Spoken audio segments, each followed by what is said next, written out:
অষ্টম শ্ৰেণীৰ অংকুৰণৰ পাঠ নম্বৰ 7 বস্তু বিজ্ঞান অধ্যয়ন। সত্যনাথ বৰাদেৱে লিখা এই পাঠটোৰ প্ৰশ্নোত্তৰখিনি দিম। ছাত্ৰ ছাত্ৰীসকল যদি প্ৰথমবাৰৰ বাবে এই চেনেলটোলৈ আহিছা তেন্তে লাইক শ্বেয়াৰ ছাবস্ক্ৰাইব কৰা। BP আছামিজ ক্লাছেছ চেনেলটোলৈ তোমালোকক স্বাগতম। ছাত্ৰ ছাত্ৰীসকল 1 নম্বৰ প্ৰশ্নৰ ক খ গ ঘ ঙ এই প্ৰশ্নবিলাক চমু প্ৰশ্নৰ উত্তৰ দিব লাগে। মই এনেকেই দি দিছোঁ, কোৱা নাই আৰু।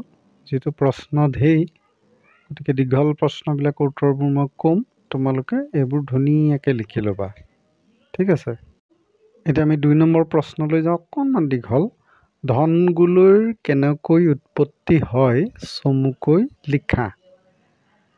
উত্তৰটো লিখিবা, সাধাৰণতে বিভিন্ন জৈৱ পদাৰ্থ যেনে গছ, পাত, জীৱ-জন্তুৰ মৰাশ আদি গেলি পচি যোৱাৰ ফলত মিথেন আদি গেছৰ সৃষ্টি হয়, যিবোৰ বতাহৰ সংস্পৰ্শলৈ আহিলে জ্বলি উঠে আৰু দূৰৈৰ পৰা নাচি থকা জুইৰ চাকিৰ দৰে দেখি। আগৰ দিনৰ মানুহে সেয়া কোনোবাই পুতি থোৱা ধন সোণৰ পৰা ওলোৱা জুই বুলি ভাবিছিল, যাক ধনগুলৈ বুলি কোৱা হয়। ঠিক আছে। আমি এতিয়া 3 নম্বৰ প্ৰশ্নলৈ যাওঁ। প্ৰতিধ্বনি কেনেকৈ হয় চমুকৈ লিখা। উত্তৰ লিখিবা, প্ৰতিধ্বনি হৈছে শব্দৰ প্ৰতিফলন। যেতিয়া কোনো শব্দ তৰংগই আন কোনো বস্তুত ঠেকা খায়, তেতিয়া প্ৰতিফলিত শব্দ আমি পুনৰ শুনিবলৈ পাওঁ। যেনেকৈ পাহাৰ বা ডাঙৰ হল ঘৰত চিঞৰিলে আমি সেই শব্দ পুনৰাই শুনো।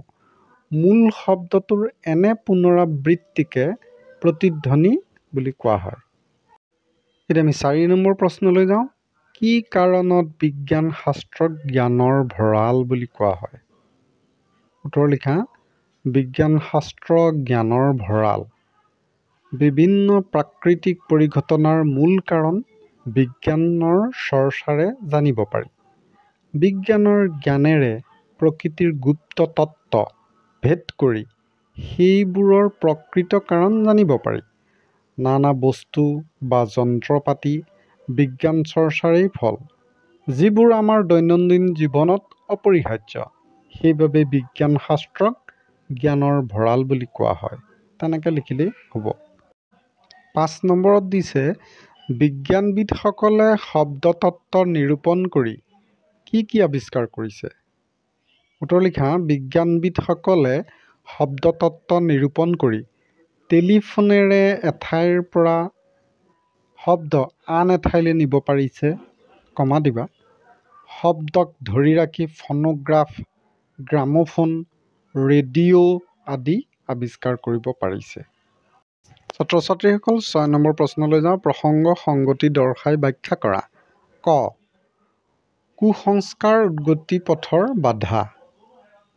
এতিয়া উত্তৰ লিখা, উক্ত বাক্যশাৰী সত্যনাথ বৰাদেৱে লিখা বস্তু বিজ্ঞান অধ্যয়ন নামৰ পাঠটোৰ পৰা তুলি অনা হৈছে বা তুলি দিয়া হৈছে। তাৰপৰা পেৰেগ্ৰাফ চেঞ্জ কৰিব লাগিব।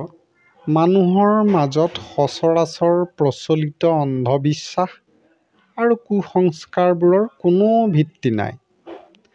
সেইবোৰৰ সত্যাসত্য নিৰূপণ বিজ্ঞানৰ জ্ঞানেৰেহে সম্ভৱ।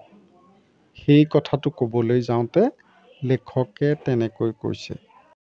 এটা কথা মন কৰিবা, এতিয়া প্ৰথম বাক্যশাৰী যে পেৰেগ্ৰাফ চেঞ্জ কৰাৰ আগৰ উক্ত বাক্যশাৰী সত্যনাথ বৰাদেৱে, সেইটো হ'ল প্ৰসংগ, বুজিছেনে? তাৰপিছত সংগতিটো কি, যে মানুহৰ মাজত সচৰাচৰ প্ৰচলিত অন্ধবিশ্বাস কুসংস্কাৰ এই কথাখিনি, সেইকাৰণে লেখকে তেনেকৈ কৈছে, সেইটো হ'ল সংগতি। এটা ব্যাখ্যাটো আছে, আমি ব্যাখ্যাটোলৈ যাওঁ। প্ৰাচীন কালৰ পৰাই মানুহে মিছা কথা কিছুমান সঁচা বুলি বিশ্বাস কৰি আহিছে। উদাহৰণস্বৰূপে ধনগুলৈ, এইবোৰকে কুসংস্কাৰ বোলে। এনেধৰণৰ কুসংস্কাৰে জাতীয় জীৱন আৰু ব্যক্তি জীৱনৰ উদ্গতিৰ পথত বাধাৰ সৃষ্টি কৰে। এই কুসংস্কাৰবোৰ আঁতৰাবলৈ বিজ্ঞান চৰ্চা জৰুৰী। তেনেকৈ লিখিলেই হ'ব। তাৰপিছত প্ৰসংগ সংগতি দৰ্শাই ব্যাখ্যা কৰা। খ, বিজ্ঞান শাস্ত্ৰক জ্ঞানৰ ভঁৰাল। উত্তৰটো লিখাবা, উক্ত কথাষাৰ সত্যনাথ বৰাদেৱে লিখা বস্তু বিজ্ঞান অধ্যয়ন শীৰ্ষক পাঠটোৰ পৰা তুলি ধৰা হৈছে। পেৰেগ্ৰাফ চেঞ্জ কৰি লিখিবা, আমি বিজ্ঞান শাস্ত্ৰ অধ্যয়ন কৰি যে সকলো জ্ঞান আহৰণ কৰিব পাৰোঁ, তাকে লেখকে এই কথাষাৰৰ দ্বাৰা বুজাব বিচাৰিছে। এতিয়া ব্যাখ্যাটো কৰিব লাগিব। বিজ্ঞান শাস্ত্ৰ জ্ঞানৰ ভঁৰাল। বিভিন্ন প্ৰাকৃতিক পৰিঘটনাৰ মূল কাৰণ বিজ্ঞানৰ চৰ্চাৰে জানিব পাৰি। বিজ্ঞানৰ জ্ঞানেৰে প্ৰকৃতিৰ গুপ্ত তত্ত্ব ভেদ কৰি সেইবোৰৰ প্ৰকৃত কাৰণ জানিব পাৰি। নানা বস্তু বা যন্ত্ৰপাতি বিজ্ঞান চৰ্চাৰ ফল, যিবোৰ আমাৰ দৈনন্দিন জীৱনত অপৰিহাৰ্য। সেইবাবেই বিজ্ঞান শাস্ত্ৰক জ্ঞানৰ ভঁৰাল বুলি কোৱা হয়। ঠিক আছে, তেনেকৈ লিখিলেই হ'ব। ছাত্ৰ ছাত্ৰীসকল, এতিয়া আমি 6 নম্বৰ প্ৰশ্নৰ গ মানে ব্যাখ্যা কৰা মনুষ্য জাতিৰ বৰ্তমান সভ্যতা কেৱল বিজ্ঞান চৰ্চাৰ ফল, সেইটো লিখিব লাগে। উত্তৰ লিখিবা। উক্ত বাক্যশাৰী সত্যনাথ বৰাদেৱে লিখা বস্তু বিজ্ঞান অধ্যয়ন নামৰ পাঠটোৰ পৰা উদ্ধৃত কৰা হৈছে। উদ্ধৃত বা তুলি ধৰা হৈছে, তেনেকৈ লিখিলেও হ'ব। সভ্যতাৰ সৃষ্টি আৰু বিকাশৰ মূলতে যে বিজ্ঞান, সেই কথা বুজাবলৈকে লেখকে কথাষাৰ কৈছে। তাৰপৰা পেৰেগ্ৰাফ চেঞ্জ কৰি লিখিব লাগিব। মানুহ আদিম কালত জন্তুৰ দৰেই আছিল। পিছে লাহে লাহে জীৱশ্ৰেষ্ঠ মানুহে চকুৰ আগত দেখি থকা প্ৰাকৃতিক পৰিঘটনাৰ পৰা বিভিন্ন কথা বুজিবলৈ চেষ্টা কৰিলে। এইদৰেই সভ্যতাৰ বিকাশ সাধন হ'ল। প্ৰকৃতিৰ মাজতে থকা গুপ্ত তত্ত্ব ভেদ কৰি মানুহে নানা বস্তু বা যন্ত্ৰপাতি আৱিষ্কাৰ কৰিবলৈ ধৰিলে। এনেদৰেই মানৱ জাতিৰ কল্যাণ আৰু উত্তৰণ ঘটি আজিৰ পৰ্যায় পাইছেহি। সেইবাবেই লেখকে বিজ্ঞানৰ অধ্যয়ন জৰুৰী বিষয় বুলি অভিহিত কৰিছে। ঠিক আছে, এতিয়া আমি ঘৰলৈ যাওঁ। সকলোৰে কিঞ্চিত কিঞ্চিত তেহে এটাৰ সমুচিত, এইটো প্ৰসংগ সংগতি দৰ্শাই ব্যাখ্যা কৰাৰ লাষ্ট দেই। উত্তৰটো লিখা। উক্ত বাক্যশাৰী সত্যনাথ বৰাদেৱে লিখা বস্তু বিজ্ঞান অধ্যয়ন নামৰ পাঠটোৰ পৰা তুলি দিয়া হৈছে। তাৰপৰা পেৰেগ্ৰাফ চেঞ্জ। বিজ্ঞানৰ অনেক বিভাগ আছে। সেই সকলোবোৰৰে অলপ অলপ হ'লেও জ্ঞান আমাৰ থকাটো উচিত। এই কথাষাৰ বুজাবলৈকে উক্ত কথাষাৰ উল্লেখ কৰা হৈছে। তাৰপিছত লিখিবা, ব্যাখ্যা কৰিব লাগিব। তাৰপৰা বিজ্ঞান শাস্ত্ৰৰ পৰিসৰ অতি বহল। ইয়াৰ বিভিন্ন বিভাগ আছে, যেনে পদাৰ্থ বিজ্ঞান, ৰাসায়নিক বিজ্ঞান, জ্যোতিৰ্বিজ্ঞান, উদ্ভিদ বিজ্ঞান, জীৱ বিজ্ঞান, চিকিৎসা বিজ্ঞান ইত্যাদি।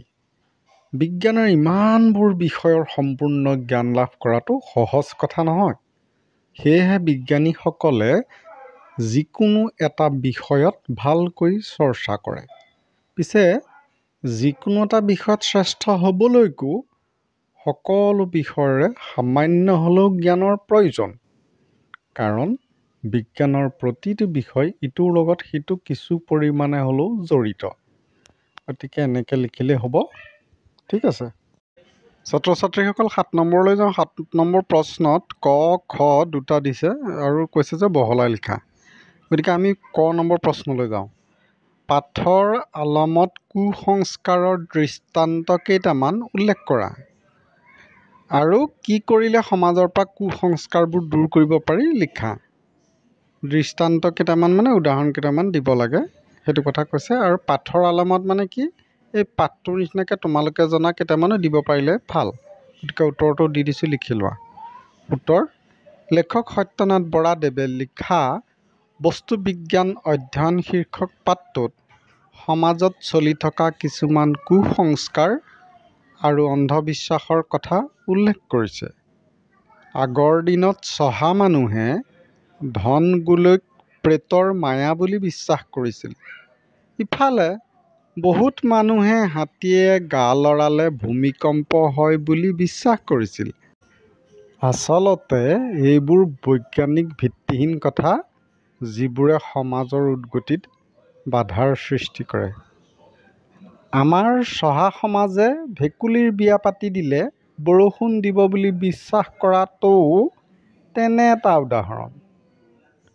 শিক্ষাৰ বিকাশ, বিজ্ঞানৰ অধ্যয়ন আদিৰ যোগেদি এনে কুসংস্কাৰবোৰ সমাজৰ পৰা নাইকিয়া কৰিব পাৰি। ঠিক আছে। ছাত্ৰ ছাত্ৰীসকল খ নম্বৰ প্ৰশ্ন বিজ্ঞান শাস্ত্ৰ অধ্যয়নৰ এটা ঘাই বিষয়। বিজ্ঞান শাস্ত্ৰ অধ্যয়নৰ এটা ঘাই বিষয়। যুক্তিৰে তোমাৰ মতামত দাঙি ধৰা। উত্তৰটো লিখা বিজ্ঞান শাস্ত্ৰ অধ্যয়নৰ এটা ঘাই বিষয়। এই কাৰণেই যে ইয়াক অধ্যয়ন কৰিলে প্ৰকৃতিৰ গুপ্ত তত্ত্ব ভেদ কৰিব পাৰি, অৰ্থাৎ প্ৰাকৃতিক ঘটনাবোৰৰ মূল কাৰণ জানিব পাৰি। মানৱ সভ্যতাৰ বিকাশৰ মূল কাৰণ হৈছে বিজ্ঞান। বিজ্ঞানৰ জ্ঞানেৰে বিজ্ঞানীসকলে বিভিন্ন যন্ত্ৰপাতি, দৈনন্দিন জীৱনত প্ৰয়োজনীয় বিভিন্ন সামগ্ৰী তৈয়াৰ কৰিছে। যোগাযোগ, পৰিবহণ, শিক্ষা, স্বাস্থ্য আদি সকলোতে বিজ্ঞানৰ অৱদান। গতিকে বিজ্ঞান শাস্ত্ৰ অধ্যয়নৰ জৰুৰী বা মূল বিষয় বুলিব পাৰি। ঠিক আছে। ছাত্ৰ ছাত্ৰীসকল প্ৰশ্ন নম্বৰ 8 তলৰ শব্দকেইটাৰ প্ৰত্যয় ভাঙি দেখুওৱা। ৰোৱনী, ৰৌ যোগ অনি, ৰান্ধনী, ৰান্ধ যোগ অনি। গতিকে এইখিনি মই দি দিছোঁ, তোমালোকে চাই ল'বা আৰু পাঠটোৰ মাজত থকা প্ৰত্যয়বিলাকো তোমালোকে মনত ৰাখিবা, কাৰণ প্ৰশ্ন তাৰ পৰাও আহিব পাৰে। 9 নম্বৰ প্ৰশ্ন ৰচনা লিখা। ক দৈনন্দিন জীৱনত বিজ্ঞানৰ প্ৰভাৱ, তাৰ আকৌ পইণ্ট দি দিছে আৰম্ভণি, মানুহৰ ওপৰত বিজ্ঞানৰ এনেকৈ বিজ্ঞানৰ অৱদান, উপকাৰ, মন্তব্য। তাৰপিছত খ কম্পিউটাৰৰ আধুনিক জীৱন, তাতো পইণ্ট দিছে। গ দূৰদৰ্শন, ঘ কথাছবি সমাজত ইয়াৰ প্ৰভাৱ, ঙ মোবাইল ফোন ইয়াৰ উপকাৰিতা অপকাৰিতা। এতিয়া প্ৰথমতে মই দৈনন্দিন জীৱনত বিজ্ঞানৰ প্ৰভাৱ এই ৰচনাখন দিছোঁ, আৰম্ভণি। তাৰ পইণ্ট ৱাইজ যেনেকৈ আছে তেনেকৈ দি দিছোঁ, তোমালোকে ধুনীয়াকৈ স্ক্ৰিপ্ট কৰি হ'লেও বা স্ক্ৰীনশ্বট কৰি হ'লেও লিখি ল'বা।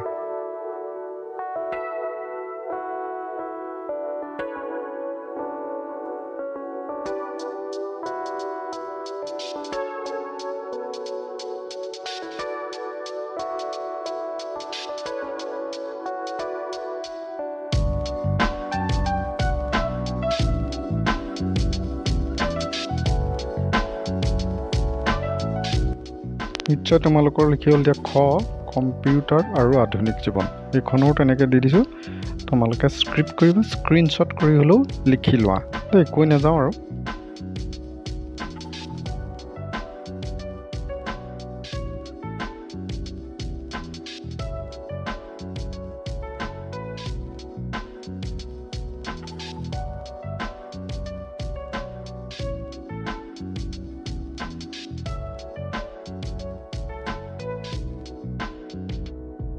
তাৰপিছত ঘ কথাছবি আৰু সমাজত ইয়াৰ প্ৰভাৱ। প্ৰথমতে আৰম্ভণি বুলি দি ল'বা দেই।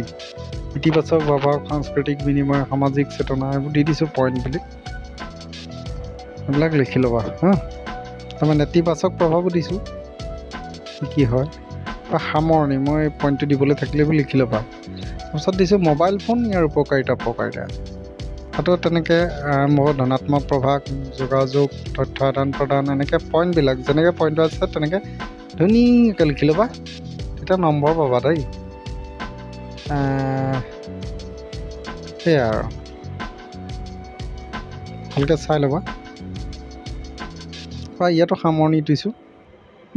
ছাত্ৰ ছাত্ৰীসকল BT আছামিজ ক্লাছেছ চেনেলটো ছাবস্ক্ৰাইব কৰিবা, লাইক কৰিবা, শ্বেয়াৰ কৰিবা, কমেণ্ট কৰিব নাপাহৰিবা। বাই।